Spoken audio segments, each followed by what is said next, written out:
Gemini. This is a Gemini Sun, Moon, Rising, and Venus reading for the month of April. For your personal reading, kindly send me a direct message.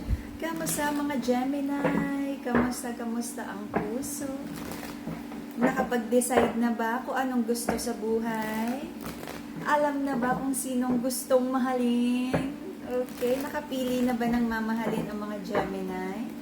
Let's see kung anong energy ng mga Gemini this month of April. Alright? Careful po sa mga scammer. PM muna before you settle your payment para sa mga bagong clients. Sa mga luma nating mga dati na nagpaparead, alam niyo yung nag-iisang number ko. Ganon din ang ating GCash. Alright? Gemini. This is a Gemini Sun, Moon, Rising, and Venus reading for the month of April. For your personal reading, kindly send me a direct message. Okay? Let's see kung anong energy ng mga Gemini this April. Nakasale pa rin mga crystals natin. PM me for your discounted crystals. Uy! Decision. Conflict. Decision. Okay. Nagkaroon ng conflict sa buhay ng mga Gemini because of a decision not to fully invest sa bagay-bagay. Napag-usapan naman, I feel, no? Sabi ng mga Gemini, hindi siya ready mag-commit. Hindi niya kayang magbigay ng buo. Kasi barya lang sa umaga. Especially when you're dealing with a very young love connection, okay? Hindi naman talaga dapat nag-i-invest agad ng buo. Nagdala ng conflict, no? Yung pagiging sigurista sa connection na to. Sabi is, hindi kaya munang mag-commit or magbigay ng buo. Nagdala ng conflict, misunderstanding, at drama. Because of that, hindi naging favorable para sa mga Gemini ang love connection na to. Maraming duda, marami rin kasing alinlangan. Hindi sure yung mga Gemini, ano ba talaga? Parang too early to commit, too early to, to say yes, too early to be engaged, something like that. And because of that, dahil magkaiba yung level of readiness nyo and magkaiba yung what you're looking for in a relationship, hindi nagkasundo, nagkaroon ng disagreements. Na-trigger ang mga emotions because someone is naiinip, no, in moving forward this relationship. Napagod ipaglaban, and kaya parang napunta sa limbo, no, na parang hindi alam kung ano ba talaga ang relationship na to. And because of the energy of hindi ipinaglaban, I feel slowly parang nawawala yung attraction and love and passionate energy, no, sa isa't isa. Same old cycle, kumbaga I feel pinag-usapan, sinubukang ayusin, but there's so many non-negotiable situations in this love connection because sabi nung isang person, kaya naman niyang magbigay ng offer pero bakit ayaw pa niyang iabot yung commitment na yan?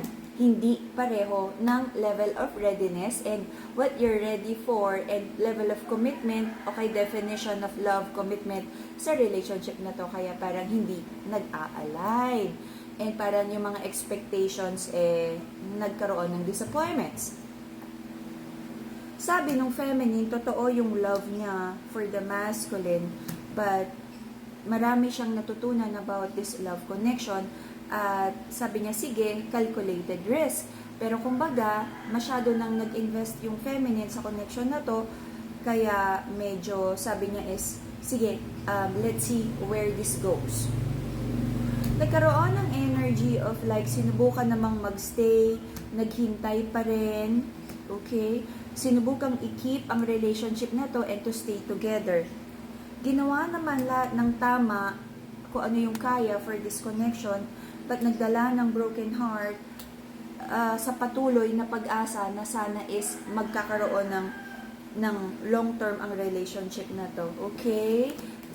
So, I feel for some feminine, sobra ding nagmahal in the past, kaya ngayon medyo, naghihinay-hinay na lang sa love. Basta sa connection na to, ang nakikita ko lang naman, okay, again kasi, yung masculine and feminine energy kasi, it's just an energy, hindi siya yung like, nasa birth certificate na male and female, magkaiba yon. Energy of being a masculine is more of the go-getter, the aggressive, the provider energy. The feminine energy is more on the receiving, the giver, and the nurturer. Okay? Someone is not ready in this connection, but I feel this is more on the Gemini energy. Kaya, hindi mapantayan yung level of commitment and readiness ng other person, kaya may disagreements. So, in the past, sinubukan namang mag-commit, sinubukan namang na parang isipin mo, sige, let's see, na parang mukhang okay naman. Because there's a very strong soul connection here. And there's an energy of, because talagang, pag hindi ready talagang mag-commit, hindi ready mag-commit. Kaya tuloy itong passionate, itong love connection na to, strong soul connection, medyo naging karmic. Kasi hindi kayo energetically aligned, hindi kayo pareho ng readiness. Laging may tampuhan at may mga expectations na hindi kayang ibigay because hindi naman talaga ready yung isa. Okay? Nagkaroon ng prayers and manifestations sa connection na to in the past na sana is magstay pa rin together, ilaban ang relationship na to.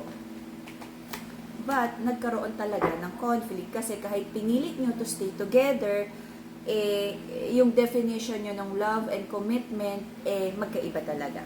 Okay?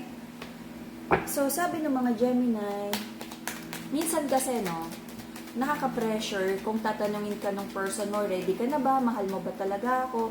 I feel nagkaroon ng little white lies sa connection na to.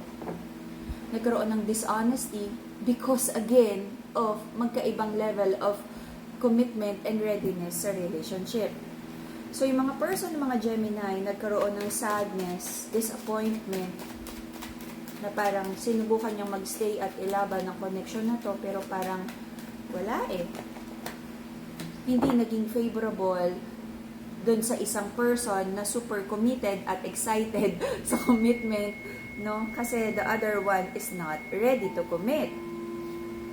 So sabi ng mga Gemini, ano kaya yung mga dapat gawin, saan ba daw dapat talagang magbigay ng priority, because it feels like gusto na rin ng mga Gemini mag-decide, okay? But most of the time, yung mga Gemini gustong mag-decide. Pero pag nakapag-decide na, bigla na naman nagiging flaky, okay?